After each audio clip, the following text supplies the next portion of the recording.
Rwanda మద్దతు ఉన్న M23 తిరుగుబాటుదారులు మున్ముందుకు చొచ్చుకొస్తుండడాన్ని నిరసిస్తూ కాంగోలో పలువురు ఆందోళనకారులు వివిధ దేశాల దౌత్య కార్యాలయాలపై దాడులు జరుపుతున్నారు.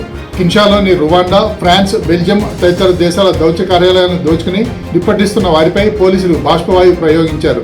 కీనియా, ఉగాండా దౌత్య కార్యాలయాలపైన దాడులు జరిగాయి. ఖనిజ సంపద ఉన్న ప్రాంతంపై పట్టుకోసం ప్రయత్నిస్తున్న 100 సాయుధ గ్రూపుల్లోని M23 తిరుగుబాటుదారులు కూడా ఉన్నారు. కాల్పుల్లో పలువురు మృతి చెందగా మృతదేహాలు వీధుల్లో చెల్లాచెదురుగా పడి ఉన్నాయి.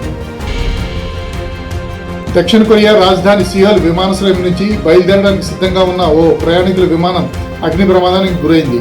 విమానంలో ఉన్న 176 మందిని అధికారులు సురక్షితంగా బయటకు తీసుకొచ్చారు.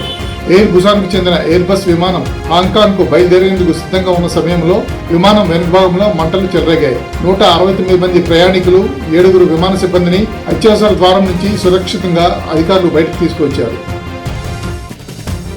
శ్రీలంక సరిహద్దు సముద్ర జలాల సమీపంలో చేపల వేటకు వెళ్లిన భారతీయ జాలర్లపై శ్రీలంక నావికాదళ సభ్యులు జరిపిన కాల్పుల్లో 2 భారతీయ జాలర్లు తీవ్రంగా గాయపడ్డారు. జాలర్లపై గస్తీ దళాల కాల్పుల ఘటనను భారత్ సీరియస్ గా తీసుకుంది. మిత్రదేశ పౌరులపై శత్రువుల తరహాలో కాల్పులు జరపడం ఏంటని తీవ్ర ఆగ్రహం వ్యక్తం చేసింది. ఢిల్లీలోని భారత విదేశాంగ కార్యాలయానికి శ్రీలంక రాయబారిని పిలిపించి తీవ్ర నిరసనను వ్యక్తం చేసింది. ఇలాంటి ఘటనలు మళ్లీ పునరావృతమైతే శ్రీలంకతో సత్సంబంధాల కొనసాగింపుపై మరోసారి తీవ్రంగా సమీక్ష జరపాల్సి ఉంటుందని భారత్ హెచ్చరించింది. అతిపెద్ద ఆధ్యాత్మిక వేడుక మహాకుంభమేళాలో అపశృతి చోటు చేసుకుంది. మౌని అమావాస్యను పురస్కరించుకుని పుణ్యస్నానాలు ఆచరించేందుకు త్రివేణి సంగమం వద్దకు భారీ సంఖ్యలో భక్తులు రావడంతో సెక్టార్ 2 ప్రాంతంలో బారికేడ్లు వెరగడంతో తొక్కిసలాట జరిగింది. 20 మంది మృతి చెందినట్లుగా అనుమానిస్తున్నారు. మృతుల సంఖ్య మరింత పెరిగే అవకాశం ఉందని స్థానికులు తెలిపారు.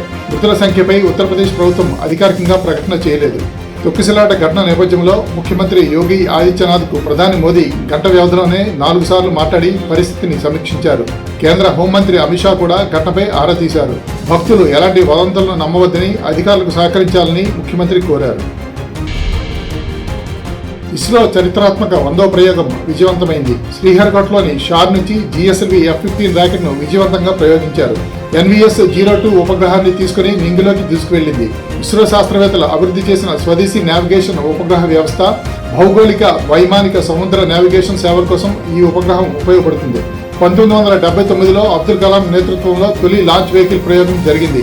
ఇప్పటి వరకు 100 ప్రయోగాలు జరగా 548 శాటిలైట్లను కక్షలోకి ప్రయోగించారు. 3 Chandrayaan, Mars orbiter, Aditya, SRE మిషన్లను ప్రయోగాలను చేపట్టారు. రాష్ట్రపతి, ప్రధాని ఈ సందర్భంగా ఇస్రో శాస్త్రవేత్తలను అభినందించారు. గ్రామీణ ప్రతిభకు పట్టం కట్టే 38వ జాతీయ క్రీడలను ప్రధాని మోదీ ఉత్తరాఖండ్లో ప్రారంభించారు. వచ్చే నెల 14 వరకు జరగనున్న ఈ క్రీడల్లో 10,000 మందికి పైగా అథ్లెట్లు పాల్గొంటున్నారు. 2036లో భారత్లో ఒలింపిక్స్ నిర్వహించడమే తమ లక్ష్యమని, దేశవ్యాప్తంగా క్రీడలకు మరింత ఆదరణ పెంపొందించేలా చేయడంపై దృష్టి పెట్టామని మోదీ అన్నారు. క్రీడా జ్యోతిని నిర్దిష్ట ప్రదేశంలో పెట్టి క్రీడలను ప్రధాని అధికారికంగా ఆరంభించారు. ఆరంభ వేడుకలు ఏక్ భారత్ శ్రేష్ఠ భారత్ స్ఫూర్తిని ప్రస్ఫుటించాయని మోదీ అన్నారు. ఉత్తరాఖండ్ రాష్ట్ర పక్షి మోనల్ పోలి ఉండే విధంగా మౌలి మస్కట్ను రూపొందించారు.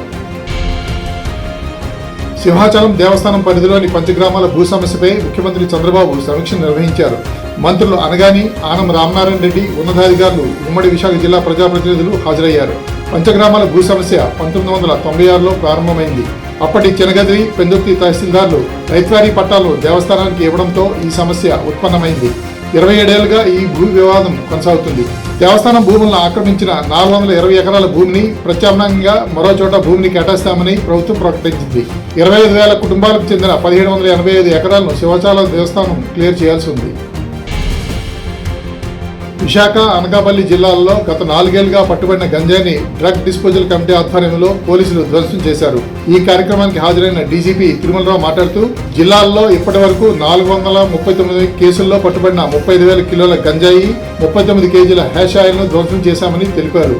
దీని విలువ సుమారు 17,50,00,000 రూపాయలు ఉంటుందని తెలిపారు. ఈ కేసుల్లో 1,304 మందిని అరెస్ట్ చేసి 265 వాహనాలు సీజ్ చేశామని ఆయన తెలిపారు. గంజాయి రవాణాను నిరోధించడానికి 3 డ్రోన్లను వినియోగిస్తున్నామని, 470 మంది అనుమానితులపై 3 కేడీ షీట్లు, 4 రౌడీ షీట్లు తెరవడం జరిగిందని, 11 మంది నేరస్తులపై పీడీ యాక్ట్ ప్రయోగించామని డీజీపీ తిరుమలరావు తెలిపారు.